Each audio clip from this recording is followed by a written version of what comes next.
कहते हैं कि बात निकलेगी तो दूर तलक जाएगी।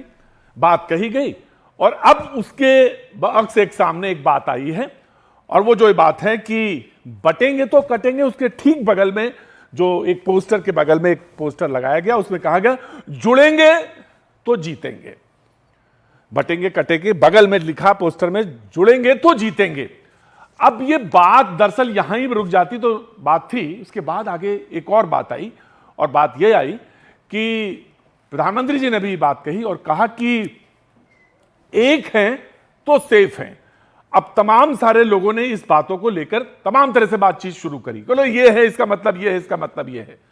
लेकिन सच ये है कि इस समय चुनाव है और चुनाव के मैदान में, ये सियासत के मैदान में, ये सारे के सारे पोस्टर इस समय चर्चा का विषय बने हुए हैं। कुछ लोगों को, प्रधानमंत्री ने कहा, कुछ लोगों को एकता अखरती है।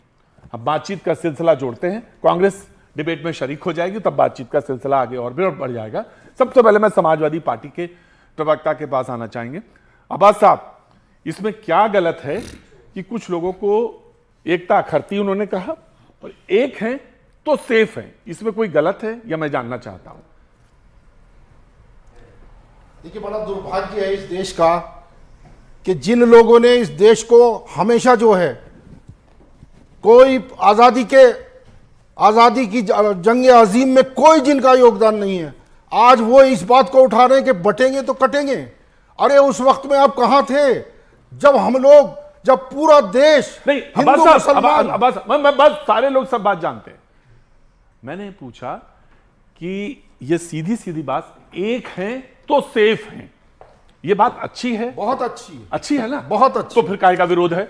नहीं, इसके साथ जो कटने वाली बात लगा दी है, ये अनपार्लियामेंट्री बात है। ये कोई वैधानिक कोई बात कही जाती, कटेंगे, कौन काट देगा हमें? कोई नहीं काट सकता, बल्कि हम जुड़ेंगे और जीतेंगे। हम प्रत्येक भारतवासी को यह पैगाम। अच्छा चलिए अब्बास साहब, ये मुझे बता दिए कटेंगे का मतलब यहां पे क्या है? देखिए, कटेंगे का मतलब तो कोई कटना से क्या मतलब है? इंसानियत को कोई, इसमें इंसानियत का कोई वो नहीं है। ये तो कटना, भाई कोई घास थोड़ा ही काटनी है आपको या किसी और। हाँ, ये कोई घास फूस थोड़ा ही है इंसान जो कटेगा। इंसान को काटना कोई ये समझ से परे। मतलब आपका कहना कि इंसान कटेगा तो बात हो रही थी? नहीं नहीं नहीं, हम ये कह रहे हैं कि ये घास फूस कटती है, ये कोई घास फूस की बात थोड़ा ही हो रही है। इंसानियत की बात करें। मैं आप यहाँ पे आ गया। यहाँ पे अंबर जैदी जी, मैं जानना चाहता हूँ, इन्होंने बिल्कुल साफ कहा कि ये नारा तो अच्छा है, प्रधानमंत्री जी ने कहा, इन्होंने कहा कि एक है तो सेफ है, ये नारा तो बहुत अच्छा है, दुरुस्त है, लेकिन बोले ये घास फूस थोड़ी ना है जो आप काट देंगे।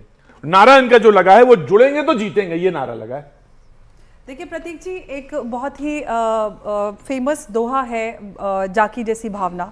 अगर हम इस स्टेटमेंट को देखते हैं तो मैं इसको पूरी तरह से एक पॉलिटिकल नारे के तौर पे देखती हूँ।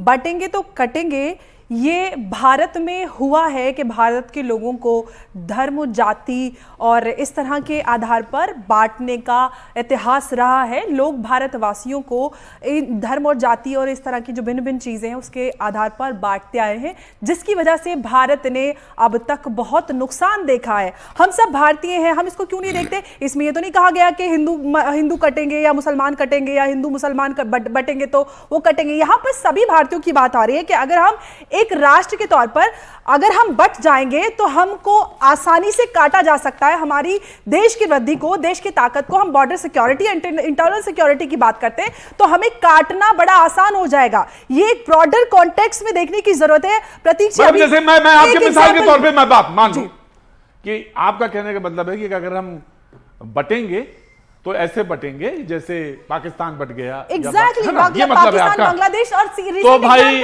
MIM वाले मुझे बताइए, ऐतराज क्यों हो रहा है आपको? कांग्रेस अपना सीट लेगी, आके आ जाइए साहब, बहुत बहुत स्वागत है आपका, बहुत बहुत शुक्रिया, थैंक यू सो मच जी। जनाब आली, देखिए भैया जी, जिस तरीके से बयानबाजी लगातार 2014 के बाद से जो हो रही है, लगातार हेमंत बिस्वा शर्मा 2014 का नहीं, मुझे सीधे सीधे बताइए नाराजगी कहां है, मुझे बता दिए तो कॉन्टेक्स्ट में, क्योंकि बहस को आगे बढ़ाएं। देखिए भैया जी, कपड़ों से पहचानने की बात किसने करी? 80-20 की बात कौन करता है? कम शमशान कब्रिस्तान की बात कौन करता है? जातियों की बात कौन करता है? तो ये तो बांटने का काम तो भाजपा लगातार कर रही है। वो जो है हिंदू मुसलमान को बांटना चाहती है, सिख और ईसाइयों को बांटना चाहती है। वो तो लगातार इस तरीके का माहौल पूरे देश में बना रही है। वो चाहती नहीं कि देश एक हो। अगर देश एक हो जाएगा तो ये जो सत्ता से बाहर हो जाएंगे। आप ये बताइए, अभी दूसरी डिबेट में था जी न्यूज़ की, उसमें बताया कि किस तरीके से कहा गया कि रावण है विपक्ष की पार्टियां। तो मैं कहना चाहता हूं, और जो वोटर है उनको भी रावण कहा गया कि जो भाजपा को वोट दे रहा वो तो ठीक है, वो तो हिंदू है और वो भगवान राम का वंशज है, और जो अलग अलग धर्म के मानने वाले लोग हैं वो अलग तरीके को मानते हैं। तो 23 करोड़ लोगों ने जो है मोदी जी को वोट दिया 2024 में, वो प्रधानमंत्री बने। तो 142 करोड़ की जब जनसंख्या हमारे देश की है तो सबने वोट तो नहीं दिया, तो इसका मतलब वो सारे जो है वो मतलब गलत हो गए, वो रावण हो गए।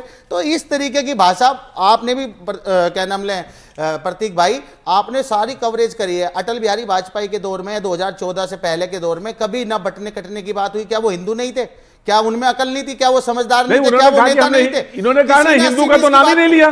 किसी ने 80-20 की बात नहीं करी, किसी ने अच्छे दिन की बात, मगर उन्होंने काम किए। भैया इन्होंने कहा दो, तो हम खुद ही लेते हैं ना, हम खुद बटे हुए दिमाग के अंदर कि हम हिंदू है मुसलमान में, हम सिर्फ भारतीय क्यों नहीं है? हम सिर्फ इसको भारतीय होकर क्यों नहीं सोचते?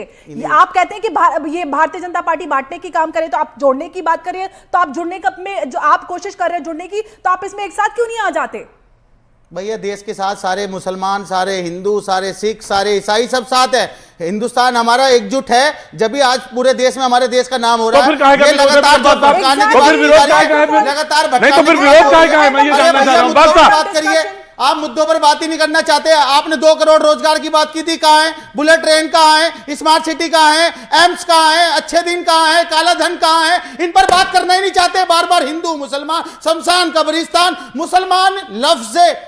मुसलमान का लफ्ज ना जब तक ले ले मोदी जी और योगी जी और जो उनके नेता। अच्छा, मैं आज डिबेट कोई राजनीति में कोई एजेंडा सेट नहीं होता। रंगरेज साहब आज डिबेट खत्म कर देते हैं। शुरू हुई थी, हम डिबेट खत्म कर देते हैं। हमको ये बताओ कि किसने पहले मुसलमान और किसने पहले हिंदू का नाम लिया? पहले डिबेट, मैं पहले आज पहले रिवाइंड करवाऊंगा, प्रोड्यूसर से कहूंगा पहले खोल के दिखाओ मुझे डिबेट कि सबसे पहले किसने हिंदू मुसलमान का नाम लिया, और अगर लिया किसी ने तो डिबेट बंद। आज की डिबेट खत्म, फिर कल मिलेंगे, परसों मिलेंगे, फिर बात करेंगे। आज डिबेट बंद। नहीं प्रतीक भाई, तो मुझे बताओ ना कहां पे जो उन्होंने बोला है उस पर तो आपने बात नहीं करी। ये हो सकता है, तो बोला नहीं प्रतीक भाई। मैं तो ये कह रहा हूं कि तुम्हें कहीं आप एक ही एक ऐसे एंकर हैं जो निरपक्ष होकर बात करते हैं। मैं वही कह रहा हूं, मैं ये जानना चाहता हूं। हिंदू मुसलमान नहीं करते 100%, बिल्कुल आप नहीं करते, इसलिए आपकी डिबेट जो है लोग आपको देखते हैं, लोग आपको पसंद करते हैं। किस बुनियाद पर करते हैं? बहुत बढ़िया बात कहां से लाते हैं भाई? लगातार कर रही है। इतनी मक्कारी कहां से लाते हैं? सवाल ये उठता है। अरे जिसका नाम ही वो ऑल इंडिया इत्तेहाद है हिंदी मुसलमान, मैं आपसे कहता हूं नाम ही नहीं लेते। भरी पड़ी है। आप लगातार बताइए, आप इस बयान में बोलिए। एक मिनट रुकिए, एक मिनट प्रतीक जी, प्रतीक मैं भाई कह रहा एक हूं, बयान बता दीजिए। हररिया का सांसद कहता है, सुनिए सर एक मिनट, कि यहाँ पे रहना होगा। सांसद क्या कहता है? मुझे हररिया में रहना होगा। मुझे 1 सेकंड दोगे? 1 सेकंड दोगे? मैं बस फिर से 1 सेकंड जवाब देना, मैं बिल्कुल उसी पे जवाब दीजिएगा। ये कहते हैं कि आप चालाकी से नारों का इस्तेमाल कर रहे हैं। बीजेपी मतलब ठीक है ना? बहुत बढ़िया, ठीक है ना? बिल्कुल भैया, यही आप भैया ना? भैया आप ऐसे ही अरे ऐसे ही भैया के सवाल पूछिए।